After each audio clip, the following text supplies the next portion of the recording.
Welcome to the Johns Hopkins Women's Health Podcast, A Woman's Journey, Insights That Matter.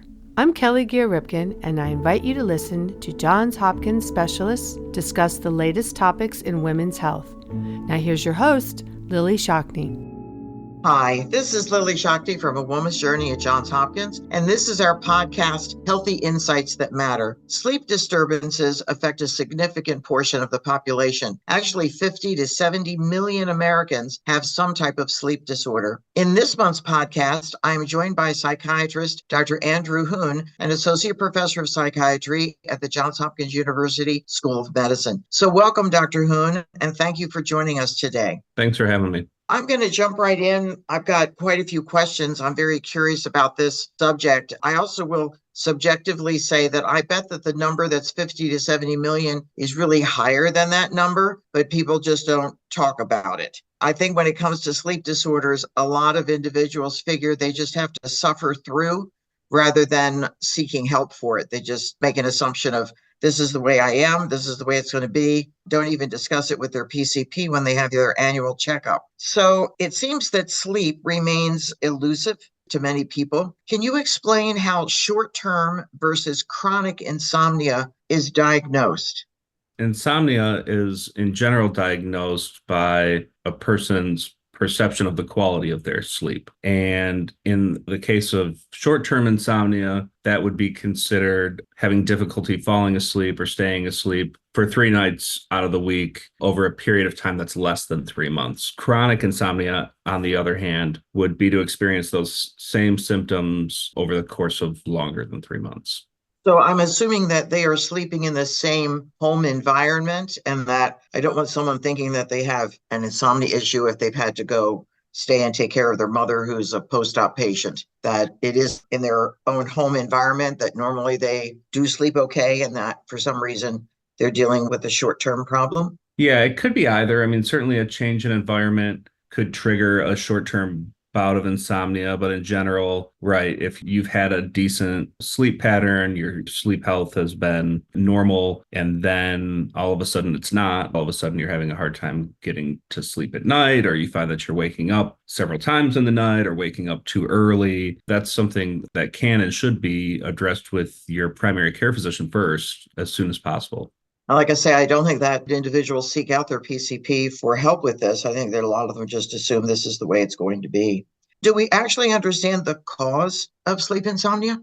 So there can be several causes for insomnia, which is why it can be a little bit tricky on the treatment side to figure out the best solution for each individual patient. Certainly, your mood can affect your sleep, and any kind of co-occurring mental health conditions. These things can come in waves as well. Like if you're in a period of depressive symptoms, insomnia would often accompany that. That's one potential explanation. There's also physiological explanations. As we age, our sleep quality tends to go down. So there could be a tipping point for some individuals where they're not having other issues with mood or mental health, but all of a sudden they're not sleeping as well. It's not a one-size-fits-all treatment approach to insomnia because the causes can come from many places. What are the physical health ramifications of prolonged insomnia? Certainly, this can take a toll on mental health first. Also, your ability to handle stress, like daily stressors.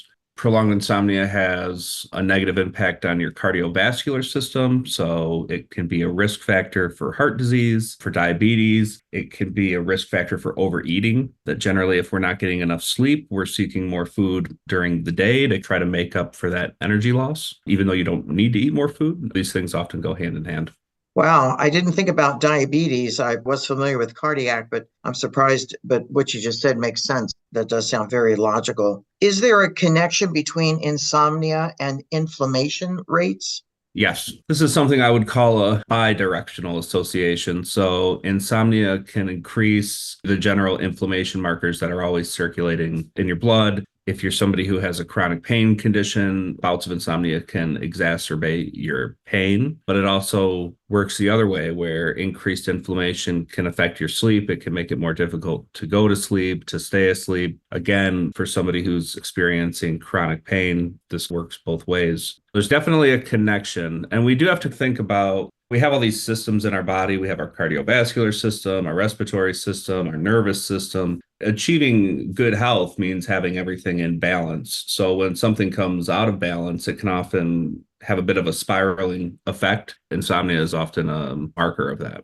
We've got tens of thousands of women that are listening to your very wise words today. I want to have a question that's specifically for them, though the men out there listening will probably say, oh, yeah, is that why she's acting that way? Which is, what about a woman's hormone levels?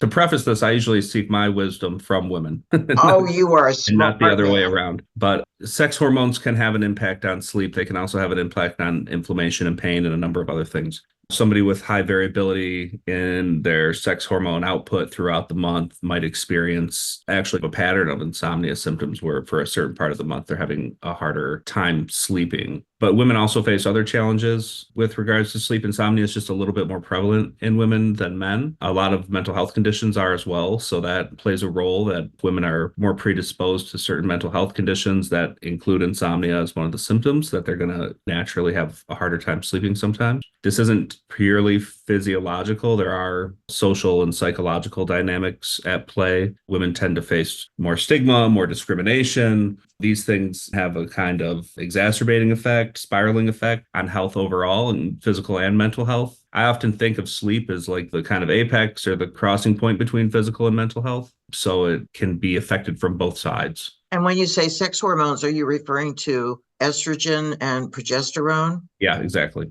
I want to talk a little bit more about gender differences because that is an important issue. I know for myself that when I go to bed, I'm laying there thinking about all of the things that are wrong in the world, all the things that are wrong in my family, all the things that are wrong with me. And I'm listening to my husband snoring within a minute and a half of his head hitting that pillow, even though he might say to me in the morning, I really had trouble sleeping and I just want to hurt him. Like, you have no idea. So when we think about that, are there some ways that we can turn off I don't think there is a worry hormone, but I feel like it is connected to estrogen and progesterone. Is there a way that we can somehow figure out how to not just lay there for an hour worrying and fretting about something that more than likely we have no control over?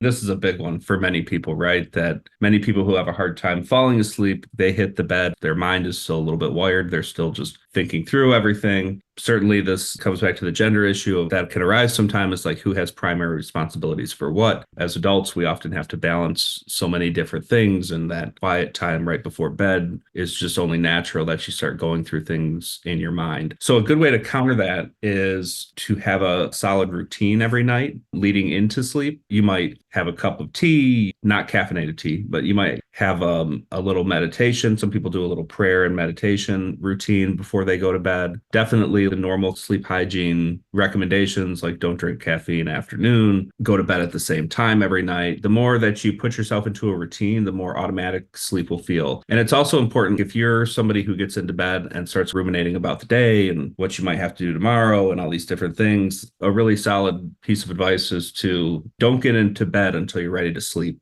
Get into bed with, I'm tired, I'm ready to sleep, I have the intention of falling asleep right now, rather than it's 10 o'clock, I better go get in bed, but mentally I'm not ready for it. Got it. One of the things that helps me is that I make a list. I don't make a list of all the things going on in the world, but I make a list of what do I need to do tomorrow? What are the tasks I need to do? Because I find I'm laying there, I got to remember to do this. I got to remember to do that. And if I write it down, then I don't have to remember. Yeah. So it makes it a little easier usually. That's natural. And actually, sleep is an important part of the memory consolidation process. The fact that people are thinking about things, trying to remember what to do the next day, that's totally natural. But what you might find is if you went to sleep and got more sleep and you wake up the following morning, you would feel much more sharp about the things you have to do. So it's the double-edged sword. Yeah. Well, they say like a catch-22. Yeah. I want to talk a little bit more about processing pain. I know that one of the issues that can happen at night, and I've also literally thought that it was associated with the sun setting and the moon coming out, it seems like pain becomes magnified. If you had some pain during the day, maybe you're dealing with low back pain or whatever it is that's giving you grief, when you lay down and now you're still, it's like it got worse. And you say, well, I'm being still. my back pain should be less. During the daytime, I'm bending over, picking up things. It makes sense that my back may give me grief, but I'm giving my back a rest, and yet my back pain is magnified. Can we talk a little bit about that? One factor is that while you're going about your day, your daily tasks are distracting you somewhat from the pain. Also, just staying in motion. I know for a lot of musculoskeletal related injuries, the pain really feels worse when you stop moving. And that's just at a time when you're trying to fall asleep, and then that pain is preventing you from sleeping. And also, this again becomes a vicious cycle. We've actually done work at Johns Hopkins, colleagues of mine. They did a study where they purposefully disrupt people's sleep, people with chronic pain, and then measure their pain following this experimental disruption. And people experience more pain the day after that than they would the day after a normal night's sleep. That's very interesting. These things can really Wow. spiral each other. This is a tough question, and yet it's something that we need to factor into our knowledge base. Is there a connection between lack of sleep and ending up being diagnosed with some form of cancer? I'm hesitant to make any causal statements here, but the association is there, likely due to increased inflammatory factors. This is true across not just insomnia, but a number of other behavioral conditions. Overeating, there's a number of things that you can do that would increase your risk for cancer development. In general, I think of sleep as like the third pillar of health. If you have diet and exercise as two pillars, then sleep and rest could be considered a third pillar, and keeping all those things in balance is really going to optimize your health throughout your life. I like that, in recognizing that this is very significant to our health in having three pillars, because usually we only talk about the two pillars, don't we? Yeah. Of When I diet go to and the doctor, they ask exercise. me about my diet and exercise, it's Right. Yeah. So it sounds like They're- maybe we need yeah. to do more PCP training as well. It's not something that I think many PCPs do ask about. And I really don't think that an individual, a patient, brings it up, that they just assume the way they are is the way they are. People are often reluctant to bring up health problems in general to their physicians, which is a little bit of a barrier. So we need the physicians asking these questions, at least some kind of standard screening for different conditions. I think it's gotten better over the last few years. I think more physicians are asking about sleep, but is that really part of long-term treatment planning? Maybe not so much. So I do think it's an area of improvement in the future. Okay, that's good. What about medications and the role that they may play in contributing to our ability to get what I'm going to call quality sleep, a good night's sleep? So medications for sleep, like sleep aids, are necessary for some people some of the time. There are some behavioral techniques that are really favored in the sleep field at this point. There's a method called cognitive behavioral therapy for insomnia. Just in general for insomnia, this cognitive behavioral therapy called CBTI has better and longer lasting effects on sleep than most medications. That doesn't mean there's not a place for medications to help improve your sleep, especially if you need immediate relief. Some people don't respond to CBTI. Again, where you're coming from, what's actually driving your insomnia would determine what the best strategies are. There's a role for medication in sleep health. Let's talk a little bit about the over-the-counter, I even hesitant to call them medications, over-the-counter substances of some sort. Some of these are being advertised on television and commercials that are direct to consumer. You need a good night's sleep, and they show somebody on there that looks like they really are enjoying sleeping, and you want to be that person. Yeah. So you want to take whatever they're taking. And I also want to include melatonin in this discussion. We can cover melatonin first. Melatonin does help some people. Generally, like on a population level, larger clinical trials for melatonin supplements have not been consistently successful. Again, there's a lot of neurotransmitter systems and hormone systems feeding into your sleep-wake cycle. So if your problem, what's driving the insomnia isn't a melatonin deficiency, then taking a melatonin supplement is going to do nothing to help you sleep. And of course, all medications have side effects too. And some people experience side effects from melatonin. So it's one of these things where sometimes it works. If you take it and you think it works for you, that's great. But if you're frustrated with trying over-the-counter options, it would be a good time to talk to your primary care physician. There's also, I think, as you alluded to, a lot of different over-the-counter sleep aids now that are more of like a cocktail of different herbal supplements. I think a potential downside there is that these are often not tightly regulated because they aren't prescription. You don't always know, like with a high degree of certainty, like the levels of these different herbal supplements that end up in there. Again, if you found something that works for you and you're not experiencing side effects, let your physician know that you're taking it. But there is a place for some of these things. But is that like the long-term cure-all for insomnia? No, it's not. I think that when it comes to herbal supplements and perhaps even anything that's over the counter, individuals don't think that that's something that they need to tell their doctor about Yeah. because it's not a prescription. They're associating things just with a prescription. And they also assume that they are totally safe. Right. And the FDA, in most cases, doesn't even know that those things exist, nor are they going to try to regulate them because that's not their area of expertise. I have some friends, actually 3 different friends, that have chosen to take Benadryl every night to get to sleep. And they tell me, well, it does help me go to sleep. I don't think this is a good idea.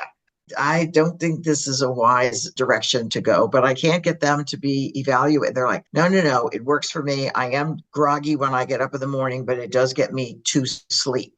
Yeah, and that's a primary motivator for a lot of people with inside. It's that like not being able to fall asleep that really is distressing. This long-term daily Benadryl, that's definitely something that should be discussed with your PCP. Not just Benadryl, but a lot of these other herbal supplements, St. John's wort, ashwagandha, these things, they can react with other prescription medications. So again, it's really important to have clear communication with your physician about everything that you're taking. It really helps them help you. That makes very good sense. I wish that within our questions that even we ask on my chart, when we're gathering a medical history, I don't think that we delve into sleep and sleep patterns very well. And what is it that we're experiencing difficulty with? And so that perhaps that could be a prompt for a doctor, whether it be PCP or another physician that a patient is meeting with, to launch that discussion or get into starting to ask questions about sleep patterns. Can you also tell me, is there benefit in taking a nap in the middle of the afternoon if you didn't sleep very well the night before? Yeah, if you're really aiming to improve your nighttime sleep, it would be better to avoid naps.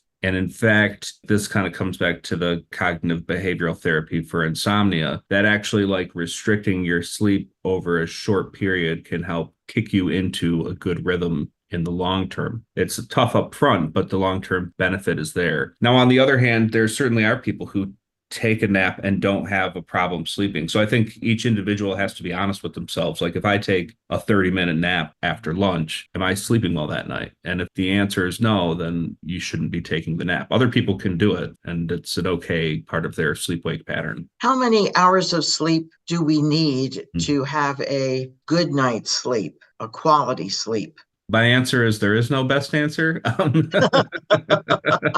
Well, is there a minimum number of hours that we should consider then? In general, like as far as diagnosing disorders, you would go by the patient reported symptoms. So if somebody's sleeping 4 hours or 12 hours and they're reporting no symptoms that are hurting their function in life, then maybe they have found their personal correct time. In the general population, less than 6.5 hours is considered too little. And most of us fall into this. Like we need between 6.5 and 8.5 or 9, somewhere in there. And again, this is something that there's a lot of individual differences. I know for myself personally, I'm very sensitive to it. So if I have too little sleep, I experience all of the symptoms I was talking about earlier. My mood is a little bit different. I eat more that day. I'm just not as sharp as I would normally be. So sleep really does affect most aspects of your life. Are there some things that we can do for ourselves that will, in a way, help us get a better night's sleep? Like get off of your cell phone and get off of your computer screen, and how far ahead of you going to bed should we be doing that, as well as what's in our bedroom? What is that environment look like, and what should it look like? Definitely, it's best if you can stop screen time like an hour before you go to sleep, especially the blue light screens can affect your melatonin output. In general, again, keeping the same schedule, doing the same things every night leading into sleep will make it easier for you to fall asleep. And then having a bedroom situation where your bed is comfortable, you only use your bed for sleep. Your bedroom is clean. There's not a lot of dust or environmental factors that might affect your breathing during sleep. It's generally good for your bedroom to be a little bit cooler while you sleep. You generally will get a deeper sleep that way as well. What do you do if the person that you're sleeping with is what I call a flip-flopper? They're in movement, it seems like all the time, and they snore. Definitely bed partner issues are pretty common. Sometimes the bed partner has a sleep disorder. Part of sleep health is having both partners have good sleep health, frankly, especially as we age, especially us guys. If you're snoring all night, there's pretty good chance that you have sleep apnea, and there's no behavioral intervention that's going to help with that. You actually do need to be on a CPAP to improve that, and that would greatly improve your health. There's other strategies, though. There's marking off the sides of the bed so that people can't intrude quite so easily onto the other side of the bed. There's earplugs. My wife wears earplugs sometimes. If my snoring, see, I should practice what I preach, but my wife wears earplugs sometimes if I'm The cobbler's children have no shoes. Yeah, that's It's exactly okay. it. I understand that completely. Absolutely. I understand that. What are your thoughts about falling asleep watching television? Generally, that's just not good. For the reason we discussed earlier, that light against your eyes isn't going to actually help you fall asleep. It can also, of course, interrupt you being able to stay asleep if the TV is still on and a commercial comes on that's louder than the show you were watching and now you're back awake. So generally, falling asleep to the TV is not optimal. I know I have done this myself, and my husband will say, no, that's not what happened last night. I will say, I had a terrible time getting to sleep. I had a terrible time staying asleep. And he said, well, I heard you snoring part of the time. So you did get a good night's sleep. And I'm like, I don't feel like I did. And I think I was awake when you said I was asleep. What is going on with all of that? Are we half in and half out, or how do I interpret that? Well, snoring is not a marker of quality sleep in general. Snoring would be the opposite. There's some kind of struggle in respiration. It is funny, though, that in general, we think of sleep as like the moment we become unconscious. Scientifically, there's like a very definitive way to determine somebody's sleep based on their brain activity. And some people will have some level of consciousness even though they are technically asleep. And the opposite is true too. Some people won't have any real consciousness, no recollection leading into that point where they are actually, by medical standards, asleep. So there is this nether region between the waking world and the dreaming world. This is something that's different for everybody. Some people never complain about this. Some people experience this quite often. What is the criteria for someone to come to the sleep center and be formally evaluated and actually spend the night there as part of that evaluation? In general, this is done by referral from a primary care physician. If you are somebody who doesn't see a primary care physician or you don't feel particularly close to your PCP and you wanted to go straight to a sleep center, you could make your own appointment to be evaluated. The overnight sleep studies are called polysomnography. There's actually a lot of options now. So the observed overnight sleep study is still considered the gold standard, but there are devices that you can take home with you that collect most of the same data that you would do in those overnight sleep studies, but you can just do it in your home. And then there's different levels to that as well. There are some devices that can test just for apnea, but they're not getting direct brain monitoring. Even the kind of Fitbit and activity trackers are being used more and more in sleep medicine, which I think is good because then you can really see somebody's sleep. If you do the overnight sleep study one time, that gives the physician a lot of data on that one night. But if you're able to see some kind of basic metrics over time, that could actually reveal a lot of other things that are more practically important to you. And the conditions that you would be diagnosed for would really vary. Typically, they're not doing overnight sleep studies anymore for insomnia because a lot of the way that insomnia is diagnosed and monitored is based on your self-reported ability to function migraine and side effects you're feeling from the insomnia. But a lot of other things still do require that level of monitoring, certainly sleep apnea, restless leg syndrome. With the activity trackers, you can look at things like circadian rhythm disorders where their sleep and wake cycle is just pushed later than normal or is interfering with their ability to get up for work and stuff like that. There's a whole range of options now. There are also a lot of commercials on television that relate to your mattress. And you'll see people, of course, in the commercial looking like they're having a wonderful night of sleep, and they tell you how refreshed they feel in the morning. And you definitely are convinced that it's the mattress that's the problem. It's not something going on with me. Is there a good mattress or the features of a mattress that we all should be focusing on? I can only imagine that over a century ago with feather beds, that they went to sleep because they were exhausted from working in the fields and not because the feather bed felt good. Right. A lot of companies will make a lot of claims about things. This really falls to the individual. What level of firmness of your mattress are you most comfortable with? The same pillows actually are as important, maybe more important, and your actual position while you sleep. Do you sleep on your back? Do you sleep on your side or on your belly? Finding the optimal combination, there's a lot of individual differences there. Unless you find your mattress uncomfortable, that wouldn't strike me as the first thing to change if you were trying to improve your sleep. If you get on your mattress and it's like, oh, it makes my back hurt here immediately, or oh, every morning I wake up, I have this big kink in my neck. Start to play around with the pillow situation and the mattress situation. Are there things that we should be watching for those individuals that have children, especially teenage age children, that look like when they got up in the morning that they are exhausted, or they're even saying, I didn't sleep much last night? Yeah. What should we be doing for our children? Sleep health during adolescence and early adulthood and childhood is very important. Poor sleep can lead to a lot of mental health issues. It can be a precipitant to substance use disorders in adolescence, certainly can affect their ability to concentrate in school and thus affect their grades. I have children and I understand that this can be a battle, but imposing bedtimes and having regular bedtimes and not letting that stuff slide too far is actually really important for development. Thank you, because there's a lot of our listeners that do have kids and are in fact struggling with this or worrying about it. You've done a wonderful job, Dr. Huhn, in really educating us about insomnia to the point that I want to take a nap now. Only if it doesn't affect your sleep tonight.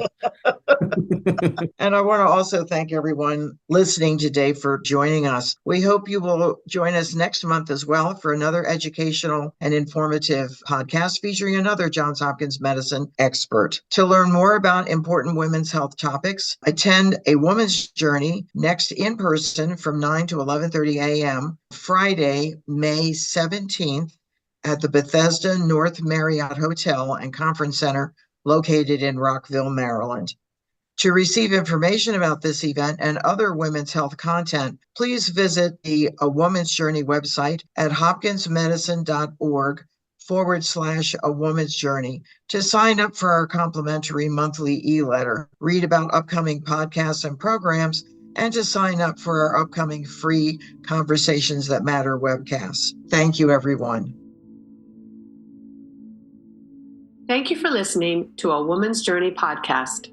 Join me, Kelly Gear-Ripken, your host, Lillie Shockney, and a variety of Johns Hopkins experts on the first Thursday of each month to learn about medical advances in women's health. A Woman's Journey acknowledges unrestricted educational support for our podcast, Healthy Insights That Matter from Astellas. For more information about A Woman's Journey's virtual programs occurring throughout the year and our monthly webcasts and podcasts, visit our website, hopkinsmedicine.org/A Woman's Journey. Like us on Facebook and Twitter and visit our website at hopkinsmedicine.org/A Woman's Journey. Until next time, stay well.